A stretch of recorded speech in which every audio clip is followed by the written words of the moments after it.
Well, thank you very much, everybody. We're with the President of Ukraine, and he's made me more famous, and I've made him more famous.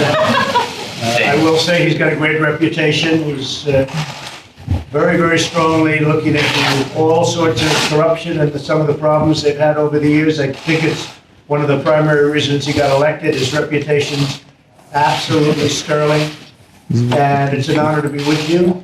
And we spoke a couple of times, as you probably remember, and they'd like to hear every single word, and we give them every single word. And then they'll say, well, what about today? I think the press would like to stay in the meeting, but we have lots of witnesses that we'd like to have them. But the country of, our country is doing phenomenally well. We have the best economy we've ever had. We have the best employment numbers that we've ever had. And we have now almost 160 million people working, which is more than we've ever had. So we're doing very well in every respect. And I have a feeling that your country is going to do fantastically well. And whatever we can do. Thank you very much, Mr. President. Thank you very much. It's a great pleasure to me to be here. And it's better to be on TV than by phone. Yeah. Mr. President, thank you very much. And I'm not the first time to say in New York, Right. but I know that you've never been in Ukraine.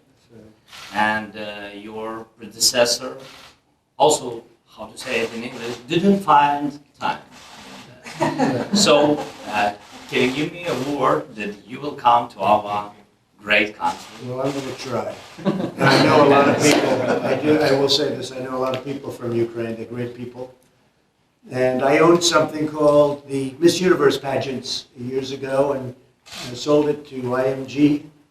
And when I ran for president, I thought maybe it wouldn't be the greatest thing on the Miss Universe and Miss USA pageants, but it's a great thing. And we had a winner from Ukraine, and we got to know the country very well in a lot of different ways. But it's a country, I think, with tremendous potential. Yes, I know it, because I'm from that country. And I want to thank you for invitation to Washington. You invited me. But I think, I'm sorry, but I think you forgot to tell me the date. I think in the near future. They'll tell you. They know before us.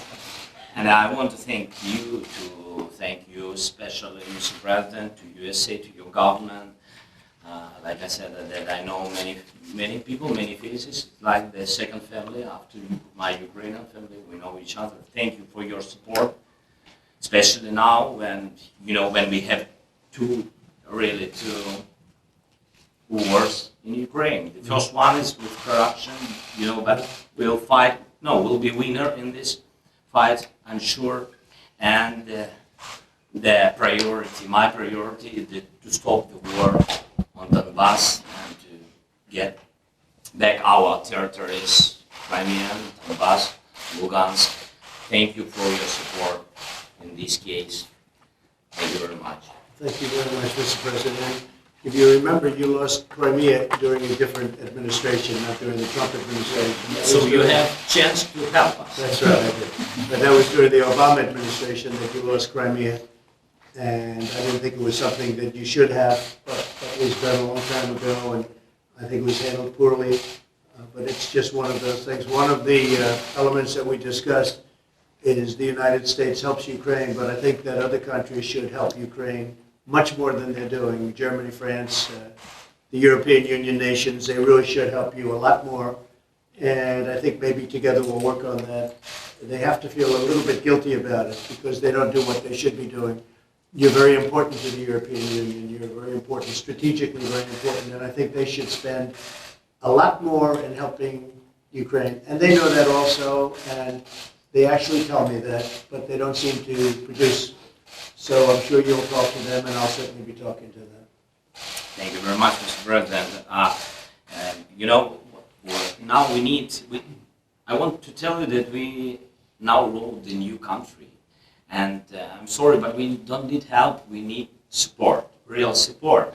And we thank everybody, all of the European countries which help us. But we also want to have more, but I understand. So only together, America and EU, only together we can stop the war. And you know, we are ready. We just want to tell that we are. Remember that we are the biggest country in Europe, but we want to be the richest one. The truth is in my heart. Well, you know, you have great people in Ukraine, and you have very talented people in terms of manufacturing, in terms of some of the things they do. And we're doing trading already, but we should be doing a lot more trading with Ukraine. But you have very talented people. They make great things at the top of the line, really. So that's very important. And the other thing is I've heard you actually have, over the last fairly short period of time, you've really made some progress with Russia. I hear a lot of progress has been made, and just keep it going. It'd be nice to end that whole disaster. First of all, I want to tell you, before the relations with Russia, I will prolong 1 minute. I mean that you have to know, and I want world to know that now we have the new team, the new parliament, the new government. Right. So now we voted about 74 laws, new laws, which help for our new reforms, land reform, big privatization, the law about concessions. We reload the general prosecurity, and we launched the service secretary. Is it right, service secretary? Yes, anti-corruption court as well. An anti-corruption court. As we came, we launched the anti-corruption court. It began to work on the 5th of September. Right. It was, you know, it was after 5 days we had the new government. So we are ready. We want to show that we just come, and if somebody, we want to help us, so just let's do business cases. We have many investment cases. We're ready. And stop corruption in Ukraine, because that will really make you great. That will make you great personally, and it will also be so tremendous for your nation in terms of what you want to do and where you want to take it. Thank you very much. It's a good one. Thank you very much. President Zelensky, have you felt any pressure from President Trump to investigate Joe Biden and Hunter Biden? I think you read everything. So I think you read text. I'm sorry, but I don't want to be involved to democratic, open elections of USA. No, you heard that we had, I think, good phone call. It was normal. We spoke about many things, and so I think, and you read it, that nobody pushed me. Yes. In other words, no pressure. President Trump, would you like Mr. Zelensky? Mr. President, And by the way, you know there was no pressure. All you have to do is see it, what went on the call. But you know that. But you could ask the question, and I appreciate the answer. Mr. President, would you like President Zelensky to do more on Joe Biden and investigate? No, I want him to do whatever he can. This was not his fault. He wasn't there. He's just been here recently. But whatever he can do in terms of corruption, because the corruption's massive. Now, when Biden's son walks away with millions of dollars from Ukraine and he knows nothing, and they're paying him millions of dollars, that's corruption. When Biden's son walks out of China with $1.5 billion in a fund, and the biggest funds in the world can't get money out of China, and he's there for one quick meeting and he flies in on Air Force Two, I think that's a horrible thing. I think it's a horrible thing, but I'm going far beyond that.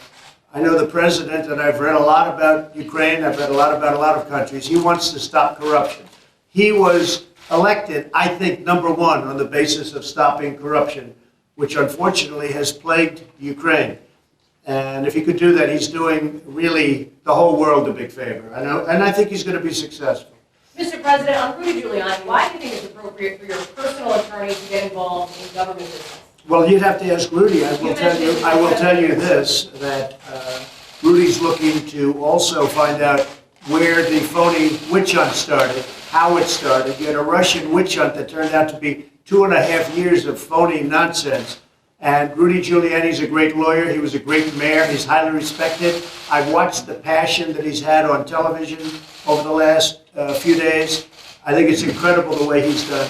What he's out is he wants to find out, where did this Russian witch hunt that you people really helped perpetrate, where did it start? How come it started? It was all nonsense. It was a hoax. It was a total hoax. It was a media hoax and a Democrat hoax. Where did it start? And Rudy's got every right to go and find out where that started. And other people are looking at that too.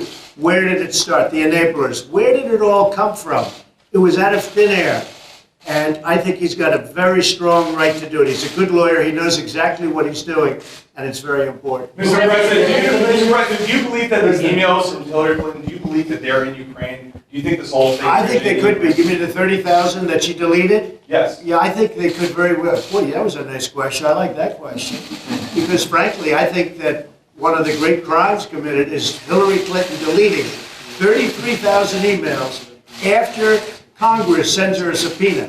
Think of that. You can't even do that in a civil case. You can't get rid of evidence like that. She deleted 33,000 emails after, not before, after receiving a subpoena from the U.S. Congress. I mean, I've never heard, now she's done far worse than that, although I don't know how much worse it can be. But there were many other things she did that were wrong. But that's so obvious. She gets a subpoena from the United States Congress, and she deletes them. And then she said, as I remember it, that, oh, well, they had to do with the wedding and yoga. She does a lot of yoga, right? So they had 33,000 emails about the wedding of her daughter and yoga. I don't think so. How she got away with that one is just, but it's one of many. And it's corrupt government, because we have corruption also, Mr. President. We have a lot of corruption in our government. And when you see what happened with Hillary Clinton, when you see what happened with Comey and McCabe and all of these people, we have a lot of things going on here too. Hopefully it's going to be found out very soon. But I think that a lot of progress has been made. A lot of progress has been made. Will the military aid continue? Can you assure that it will continue in the future? Well, we're working with Ukraine, and we want other countries to work with Ukraine. When I say work, I'm referring to money. They should put up more money. We put up a lot of money. I gave you anti-tank busters that, frankly, President Obama was sending you pillows and sheets. And I gave you anti-tank busters, and a lot of people didn't want to do that, but I did it. And I really hope that Russia, because I really believe that President Putin would like to do something, I really hope that you and President Putin get together and can solve your problem. That would be a tremendous achievement. And I know you're trying to do that. President President, Zelensky, you asked the House in the Speaker phone to call, you said that you would look into Joe Biden, you would ask your prosecutor to look into the matter. Have you had that conversation? Well, I think, no, I haven't, but I think that somebody, if you look at what he did, it's so bad. Where his son, he goes to China, he walks away with $1.5 billion. He goes to Ukraine and he walks away with $50,000 a month and a lot of money in addition to that. And the whole thing with the prosecutor in Ukraine. And he's on tape. This isn't like maybe he did it, maybe he didn't. He's on tape doing this. I saw this a while ago. I looked at it and I said, that's incredible. I've never seen anything like that. Now, either he's dumb or he thought he was in a room full of really good friends. Or maybe it's a combination of both in his case. President Zelensky, Mr. President, I heard your question. Thank you very much. Don't cry. I mean that we have independent country and independent general security. I can't push anyone, you know? That's it. That is the question. That is the answer. So I didn't call somebody or the new general security. I didn't ask him. I didn't push him. That's it. Do you feel obligated to fulfill your promises to President Trump? Sorry. Ви почуваєтеся зобов'язаним? Мене немає. Дякую. Я вам відповім. Зобов'язаним що? Obligated to do what? А зобов'язаним до що? Там я нікому нічого не винен. Ви всі розумієте. Україна... Promises not. Ви двічі принаймні казали, що ви будете розслідувати розслідування. Я сказав, що ми готові розслідувати. Україна незалежна країна, і Генеральна прокуратура, ви самі знаєте, у нас новий Руслан Рябошапка, дуже гарна, чесна людина, ви знаєте, із західним, із освітою, із західним досвідом. І чи буде він розглядати? Він повинен розглядати будь-які справи. Які тут можуть бути обіцянки? А? Він розглядає цю. Я впевнений, що у нього є, ви мене вибачте, але у нас є своя країна, Україна. У нас набагато є важливіших, багато більше важливіших, дійсно дуже важливих питань. І ви знаєте, це справи, це дійсно справи, які дуже важливі для кожного українця. Це і Іловайськ, це Майдан, це корупція, про яку зараз говорив президент Трамп.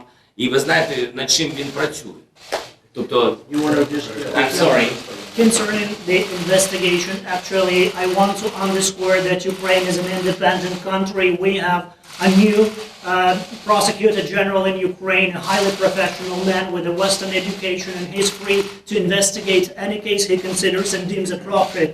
Well, we have many more issues to care about and to tackle.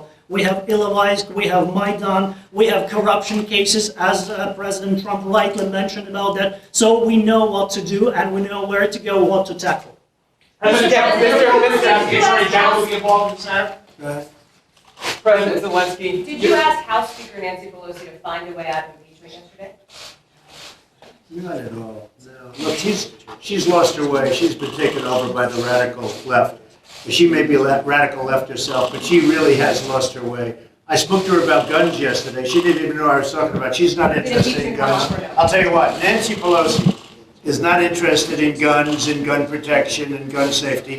All she's thinking about is this. She's been taken over by the radical left, the whole Democrat Party. And you take a look at what's happening in the media today. The whole party is taken over by the left. And thank you very much. My poll numbers have gone up. But I don't want it to go up for this reason. When they look and when you see what's happening, people are really angry at Democrats. They're really angry at the Democrat Party. And things like, as an example, drug pricing, getting drugs down. Things like gun safety, infrastructure. The Democrats can't talk about that because they've been taken over by a radical group of people. And Nancy Pelosi, as far as I'm concerned, unfortunately, she's no longer the Speaker of the House. Thank you very much, everybody.